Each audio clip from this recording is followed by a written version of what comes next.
പൊതുവെ വരണ്ട പ്രദേശം എന്നറിയപ്പെടുന്ന ഗുജറാത്തില് ഒരു അടിപൊളി വെള്ളച്ചാട്ടം കാണാൻ പോകട്ടോ. ഗിർ ഫോറസ്റ്റിന്റെ അവിടെ നിന്ന് കുറച്ച് കിലോമീറ്റർ കൂടി സഞ്ചരിച്ചു കഴിഞ്ഞാൽ കാണുന്ന ജാംജിർ ദോദ എന്ന് പറയുന്ന വെള്ളച്ചാട്ടത്തിന്റെ വിശേഷങ്ങളാണ് ഈ വീഡിയോയിലുള്ളത്. എന്നാ വീഡിയോയ്ക്ക് പോവാം. ബ്രേക്ക്ഫാസ്റ്റ്. നമ്മുടെ ഗിർ ഫോറസ്റ്റിലെ സഫാരി കഴിഞ്ഞിട്ടാ നമ്മൾ ഈ ജാംജിർ ദോദയ്ക്ക് ഇറങ്ങുന്നത്. ഗുജറാത്തില് നോൺ വെജ് ബ്രേക്ക്ഫാസ്റ്റ് കിട്ടാൻ ഭയങ്കര ബുദ്ധിമുട്ടാ. ചപ്പാത്തി അല്ലെങ്കിൽ ബട്ടർ നാനാണ് നമ്മൾ എപ്പോഴും ചൂസ് ചെയ്യാറ്. ഇവട്ടം ചപ്പാത്തി പറഞ്ഞു. ചപ്പാത്തിയുടെ കൂടെ നമ്മള് 2 പനീർ ടിക്ക പറഞ്ഞു, ചായ പറഞ്ഞു. അതിന്റെ കൂടെ നമുക്ക് ഓംലെറ്റ് ആയിട്ടും ഒരു മോര് വെള്ളവും കിട്ടി. ഭക്ഷണം കഴിച്ച് നമ്മൾ കുറച്ചുകൂടി ഇറങ്ങിയപ്പോ വണ്ടി ഓടിച്ചിങ്ങനെ പോകുന്ന സമയത്ത് എവിടെ നിന്നോ വെള്ളത്തിന്റെ കളകളാരവം. എന്നാ പിന്നെ ആ കളകളാരവം എവിടുന്നാ വരുന്നതെന്ന് അറിയാൻ വേണ്ടിയിട്ട് ഒന്ന് നടന്നതാ.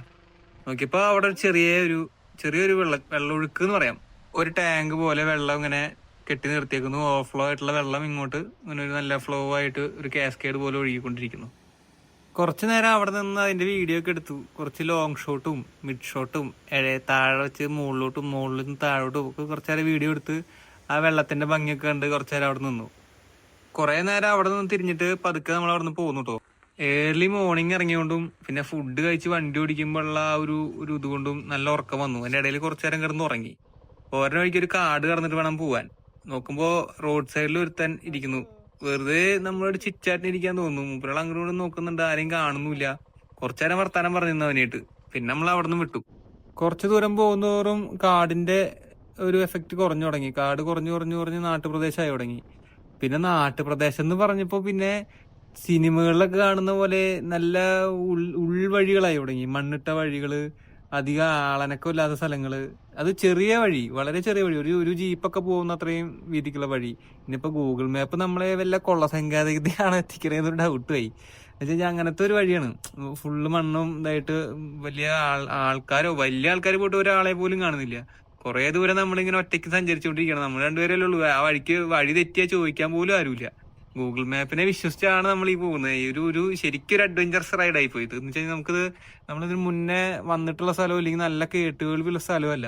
അങ്ങനെ നല്ലൊരു കേട്ടുകേൾവിയുള്ള സ്ഥലമാണെങ്കിൽ നമ്മൾ പോണ വഴിക്ക് സൈൻ ബോർഡായിട്ട് ഇപ്പൊ ഇങ്ങോട്ട് പോകാനുള്ള വഴി ലെഫ്റ്റിലോട്ട് റൈറ്റിലോട്ട് എന്നൊക്കെ പറഞ്ഞിട്ട് അങ്ങനെ എഴുതി വെച്ചിട്ടുണ്ടാവുമല്ലോ. ഇതങ്ങനെ ഒന്നുമില്ല. പോകുന്തോറും നമ്മള് എന്താ പറയാ, തമിഴില് എച്ച് വിനോദിന്റെ ഒരു സിനിമ ഉണ്ട്, നമ്മുടെ തീരെ അധികാരം കൊണ്ടുവന്ന് പറഞ്ഞിട്ട്. ആ സിനിമയിലൊക്കെ നമ്മുടെ നായകൻ കാർത്തി വില്ലന്മാരെ അന്വേഷിച്ച് ബീഹാറിലോട്ട് എവിടേക്ക് പോകുന്ന ഒരു സീനുണ്ട്. ആ സീനുകളിലൊക്കെ ഉള്ള പോലെ അവിടത്തെ ഉള്ളിലുള്ള പോലെ മൊത്തം കരിങ്കല്ലുകൊണ്ട് കെട്ടിയിട്ടുള്ള വാളുകള്, അങ്ങനത്തെ ആ സിനിമാറ്റിക് ആയിട്ടുള്ള ആ സിനിമയിലൊക്കെ കണ്ടിട്ടുള്ള പോലത്തെ കുറച്ച് വോളുകളും കാര്യങ്ങളൊക്കെ ആണ്. കുറച്ച് ചെറിയ പേടിപ്പിക്കുന്ന പോലെയുള്ള വഴികളാണ്. എന്ന് വെച്ച് കഴിഞ്ഞാൽ വലിയ വീതിക്കുള്ള വഴിയില്ല, ഒരു കാറ് പോകാനുള്ള വഴിയുള്ളൂ. ഇനിയിപ്പോ ഓപ്പോസിറ്റ് വണ്ടി വരികയാണെങ്കിൽ നമുക്ക് അവരോട് ചോദിക്കാമായിരുന്നു. ഇപ്പൊ അതുമില്ല. നമുക്ക് അവിടെ ചോദിക്കാനും പറയാനും ആരുമില്ല. മൊത്തത്തിലൊരു ഏകാന്ത മൂകാന്ത. എന്തായാലും ഉള്ള ധൈര്യം കൂട്ടിപ്പിടിച്ച് നമ്മൾ അങ്ങോട്ട് പോവാണ്. കുറച്ച് ദൂരം കൂടിയും പോയാൽ എത്തുന്നുള്ള പ്രതീക്ഷയാണ്. ഗൂഗിൾ മാപ്പ് പറയുന്നത് വളരെ കുറച്ചുകൂടി ഉള്ളൂ, ഇച്ചിരി ഉള്ളൂ, ലേശം ഉള്ളൂ എന്ന് പറഞ്ഞിട്ടാണ് നമ്മളിപ്പോ പൊക്കോണ്ടിരിക്കുന്നത്. കുറച്ചു നേരം പോയപ്പോ അതും ഇല്ലാതായി, വീടുകളും ഇല്ല. പിന്നെ അങ്ങോട്ട് കാടിന്റെ സൈഡിലൂടെ അവിടെ ഇവിടെയൊക്കെ ആയിട്ട് കുറച്ച് റോഡുണ്ട്. ഒരു കാറ് കഷ്ടിപ്പോവും. കുത്തനെ ഇറക്കമാണ്. ഫുള്ള് ഇങ്ങനെ മണ്ണ്, ഇങ്ങനെ സ്ലിപ്പർ ആയിട്ടുള്ള മണ്ണില്ലേ, ഭയങ്കര ഡ്രൈ ആയിട്ട് അങ്ങനത്തെ ഒരു മണ്ണും. ഇത്രയും ഡ്രൈ ആയിട്ടുള്ള ഈ സ്ഥലത്താണോ വെള്ളച്ചാട്ടം എന്ന് വരെ ഡൗട്ടായി. ഇത്ര അടുത്ത് വെള്ളച്ചാട്ടം ഉണ്ടായിട്ട് നമുക്ക് ശബ്ദമൊന്നും കേൾക്കുന്നില്ലല്ലോ എന്നുള്ള ഡൗട്ടായി. എന്തായാലും ഗൂഗിൾ മാപ്പ് പറഞ്ഞാലേ വെച്ചിട്ട് പോവാണ്. പൊക്കോണ്ടിരിക്കുമ്പോ ഓപ്പോസിറ്റ് വണ്ടി വന്നു. അപ്പൊ അവിടെ ആൾതാമസം ഉണ്ടെന്നുള്ള കാര്യം മനസ്സിലായി. അവിടെ ഇനി ആൾക്കാർ ഉണ്ടാവുമായിരിക്കും എന്നുള്ളൊരു പ്രതീക്ഷയിലാണ് മുന്നോട്ട് പോയിക്കൊണ്ടിരിക്കണേ. അങ്ങനെ കുറച്ചു ദൂരമൊക്കെ മുന്നോട്ട് പോയപ്പോ എന്താ പറയാ, ഒരു 2 ടേൺ കൂടി ഉള്ളൂ എന്നുള്ള രീതിക്ക് ഗൂഗിൾ മാപ്പിൽ കാണിക്കുന്നുണ്ട്. എന്നാ പിന്നെ 2 ടേണല്ലേ ഉള്ളൂ എന്ന് വെച്ചിട്ടാണ് പോകുമ്പോ കാറുകൾ അവിടെ പാർക്ക് ചെയ്തിട്ടുണ്ട്. അപ്പൊ നമുക്ക് ഒന്നുകൂടി ധൈര്യമായി. അപ്പൊ ഇനി മേലേക്ക് ഇനിയും പോയി കുറച്ചുകൂടി ഹൈ ആയിട്ടുള്ള വ്യൂ കിട്ടുന്ന വെച്ചിട്ട് മേലേക്ക് പോയിക്കൊണ്ടിരിക്കുക. മേലേക്ക് കുറച്ചുകൂടി പോയപ്പോ അവിടൊക്കെ ആൾക്കാർ താമസിക്കുന്നുണ്ട്. ഈ കാട്ടുമുക്കിലൊക്കെയാണല്ലോ ചില ആൾക്കാർ താമസിക്കുന്നത്. എന്തെങ്കിലുമൊക്കെ ഒരു അത്യാവശ്യം വന്നാൽ ഇവരെങ്ങനെ തിരിച്ച് ഇവരുടെ വല്ല ഹോസ്പിറ്റൽ കേസ് വന്ന ഹോസ്പിറ്റലൊക്കെ പോകാൻ ഇവരെന്ത് ചെയ്യും? ഭയങ്കര കഷ്ടമുള്ള സ്ഥലമാണ്. പക്ഷെ സൗകര്യങ്ങൾ വളരെ കുറവാ. പിന്നെ ഫ്രണ്ടിലോട്ട് പോകുന്നതോറും റോഡൊക്കെ ഇടിഞ്ഞു തുടങ്ങി. വലിയ സഞ്ചാരയോഗ്യമല്ലാത്ത റോഡുകളൊക്കെയാണ് കാണുന്നത്. എന്തായാലും ഗൂഗിൾ മാപ്പ് പറയുന്നല്ലേ വെച്ചിട്ട് കുറച്ച് ദൂരം കൂടി ഫ്രണ്ടിലേക്ക് പോവാന്ന് വെച്ചിട്ട് നമ്മളാണ് പൊക്കോണ്ടിരിക്കുകയാണ്. ഗൂഗിൾ മാപ്പ് നമ്മളെ പറ്റിച്ചിട്ടില്ല. സംഭവം മേലെത്തിയപ്പോ ഈ വാട്ടർഫോളിന്റെ മുഴുവൻ വ്യൂ കാണാം. മഴക്കാലം അല്ലാത്തതുകൊണ്ട് നല്ല രീതിക്ക് വെള്ളമില്ല. പക്ഷെ അങ്ങ് അകലെ നോക്കുമ്പോ ഒരു അടിപൊളി വെള്ളച്ചാട്ടം ഉണ്ട്. എന്നാ പിന്നെ നമുക്ക് തിരിച്ച് ആ വെള്ളച്ചാട്ടത്തിന്റെ അടുത്തേക്ക് തന്നെ പോവാന്ന് വെച്ചിട്ട് വണ്ടി റിട്ടാൻ പൊക്കോണ്ടിരിക്കുകയാണ്. ഇനിയിപ്പോ തിരിച്ച് വന്ന വഴിക്ക് തന്നെ അങ്ങനെ നമ്മള് വണ്ടിയൊക്കെ പാർക്ക് ചെയ്തു. നമ്മള് വാട്ടർഫോളിന്റെ അടുത്ത് വരെ വണ്ടി കൊണ്ടുപോയി. ആ വണ്ടി കൊണ്ടുപോകാൻ പറ്റുന്ന രീതിക്കുള്ള പാറക്കെട്ടുകളെ അവിടെ ഉണ്ടായിരുന്നുള്ളൂ. അപ്പൊ നമ്മള് വണ്ടി അടുത്തേക്ക് കൊണ്ടുപോയി. നമുക്ക് എന്ന് വെച്ചാൽ ലഗേജ് ഒക്കെ ഉള്ള കാരണം അടുത്ത് തന്നെ ഇരുന്ന് കാണണ്ടേ വെച്ചിട്ട് അങ്ങനെ നമ്മള് വാട്ടർഫോൾ കാണാൻ ഇറങ്ങി. നല്ല ഒച്ചയുണ്ടോ വെള്ളത്തിന്റെ വെള്ളം ഇങ്ങനെ ഹൈറ്റിൽ നിന്ന് താഴെ വന്ന് വീഴുന്ന ഭയങ്കര ഒച്ചയാണ്. നല്ല രീതിക്കുള്ള ഒരു ഫ്ലോ ഉണ്ട് അവിടെ. നല്ല ഹൈറ്റിൽ നിന്ന് വീഴണ പോലെ കാണുമ്പോൾ വിഷ്വലി അത്ര വലിയ ഹൈറ്റ് ഫീൽ ചെയ്യുന്നില്ലെങ്കിലും പക്ഷെ അവിടെ ഒരു നല്ല ശബ്ദമുണ്ട്.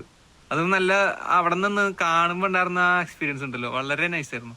നൈസ് എന്ന് പറഞ്ഞു കഴിഞ്ഞാൽ നമ്മൾ ഈ ഗുജറാത്ത് പോലുള്ള ഒരു ഡ്രൈ ലാൻഡിൽ ഇങ്ങനത്തെ ഒരു വാട്ടർഫോൾ നമ്മൾ പ്രതീക്ഷിക്കുന്നില്ല. നല്ല ഹാർഡായിട്ടുള്ള മഴയൊക്കെ വളരെ 2-3 മാസമാണ് ഇവർക്ക് കിട്ടുക. അങ്ങനെയുള്ള ഒരു സ്ഥലത്ത് ഇത്രയും വലിയൊരു വാട്ടർഫോൾ എന്ന് പറയുമ്പോൾ നൈസാണ്. വാട്ടർഫോളിന്റെ അപ്പുറത്തെ സൈഡിലേക്ക് അവിടെയൊക്കെ ആൾക്കാരുണ്ട്. അപ്പുറത്തെ സൈഡിലേക്ക് നമുക്ക് പോവാൻ എന്താ ചെയ്യാന്നുള്ള രീതിക്ക് കുറെ ട്രൈ ചെയ്തു. നോക്കുമ്പോ വലിയൊരു ഈ പാറക്കെട്ടിന്റെ ഇടയിൽ കൂടെ ഒക്കെ നടന്നു പോകണം. അങ്ങോട്ട് എത്തുമ്പോ ആ വലിയ ഫോള് നമ്മൾ ക്രോസ് ചെയ്യണം.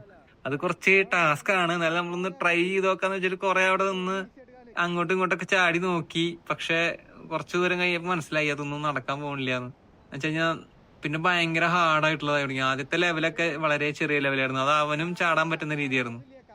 എന്റെ കാലുകൾക്ക് കുറച്ച് നീളമുള്ള കാരണം എനിക്ക് പിന്നെയും ചാടാൻ പറ്റുമായിരുന്നു. അപ്പൊ അത് അത്ര അങ്ങനെ രീതിക്ക് ചാടാൻ പറ്റില്ല എന്ന് കണ്ടപ്പോ കുറച്ചു ദൂരമൊക്കെ അങ്ങോട്ട് ചാടിയിട്ട് പിന്നെ വേണ്ടാന്ന് വെച്ച് നമ്മള് റിട്ടേൺ പോവാന്നുള്ള മൈൻഡ് തന്നെയായി.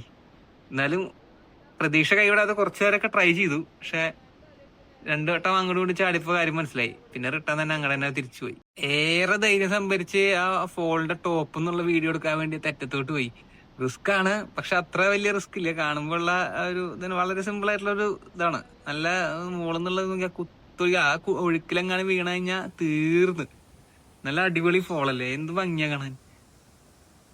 പിന്നെ നല്ല ചൂടായതുകൊണ്ട് നമ്മൾ ആ ഫോളിന്റെ തൊട്ട് ഫ്രണ്ടിൽ പോയിട്ടുള്ള ഒഴുക്കില് കുളിക്കാൻ വേണ്ടി ട്രൈ ചെയ്യാണ്. നീന്താ അറിയാത്ത ഒരാള് കുളിക്കാൻ വേണ്ടി ട്രൈ ചെയ്യുമ്പോഴുള്ള അട്രോസിറ്റീസ് ആണ് നിങ്ങൾ രീതിയിൽ കണ്ടോണ്ടിരിക്കുന്നത്. ഞാൻ കുറച്ച് സ്പീഡാക്കിയെന്നുള്ളൂ. കുറെ നേരം അവിടെ കൂടി തിരിഞ്ഞ് നല്ല തണവുള്ള വെള്ളവും. കുറച്ചു നേരം പിന്നെ അതിലിരുന്നപ്പോ തണവൊക്കെ സെറ്റായി. പിന്നെ നല്ല അസലൊരു കുളിയും പാസ്സാക്കിയിട്ടാണ് അവിടെ നിന്ന് ഇറങ്ങിച്ചത്. അങ്ങനെ പലതരത്തില് വെള്ളത്തിന്റെ ഉള്ളിൽ നിന്ന് വെള്ളത്തിന്റെ പുറത്തു നിന്നൊക്കെ കുറെ ഷോട്ടുകൾ എടുത്തു. നല്ല രസം ഉണ്ടായിരുന്നു കേട്ടോ. എന്താ വെച്ചാൽ ആ ചൂട്ടത്ത് അങ്ങനെ വെള്ളത്തിൽ കിടക്കാനുള്ള സുഖം ഉണ്ടല്ലോ, വാവ്, അത് അടിപൊളിയാ. അത് അടിപൊളി എന്ന് പറഞ്ഞാൽ അത് എല്ലാവരും എക്സ്പീരിയൻസ് ഉണ്ടാവും. നല്ലൊരു ചൂട്ടത്ത് നമ്മൾ നല്ലൊരു അടിപൊളി വെള്ളച്ചാട്ടത്തേക്ക് വെള്ളമൊഴുക്കില് പോയിട്ട് ഇങ്ങനെ വെള്ളത്തിൽ കിടക്കുന്നത് എന്ത് രസാ. അടിപൊളി എന്ന് പറഞ്ഞാൽ അടിപൊളി. അങ്ങനെ കുറച്ചു നേരം കുളിയും പാസ്സാക്കിയിട്ട് നമ്മുടെ ജാംജർദോധയിൽ നമ്മൾ ഇറങ്ങാണ്. നമ്മൾ ഇനിയിപ്പോ അതൊക്കെ ജാംജർദോധയിൽ തിരിച്ച് പോവാണ്. തിരിച്ചു പോവാന്ന് വെച്ച് കഴിഞ്ഞാൽ നമ്മൾ അടുത്ത ലൊക്കേഷനിലോട്ടാണ് പോകുന്നത്. അടുത്ത് നമ്മള് ഗുജറാത്തിന്റെ ഒരു അടിപൊളി ബീച്ച് ഉണ്ട്, ഡ്യൂ ബീച്ച് എന്ന് പറയാ അതിനെ. ആ ഡ്യൂ ബീച്ച് കാണാൻ വേണ്ടി പോവാണ്. അപ്പൊ ഓടുന്ന വഴിക്ക് കണ്ട ഒരു വേറൊരു വെള്ളത്തിന്റെ എന്തോ സെറ്റപ്പാണ്. ഇത് എന്തോ ചെറിയ ചെക്ക് ഡാം ഒക്കെ പോലത്തെ വളരെ ചെറിയ വേറെന്തോ സെറ്റപ്പാണ്. ഇതിന്റെ എന്താ പറയാ, എന്താ പേരൊന്നും അറിയില്ല.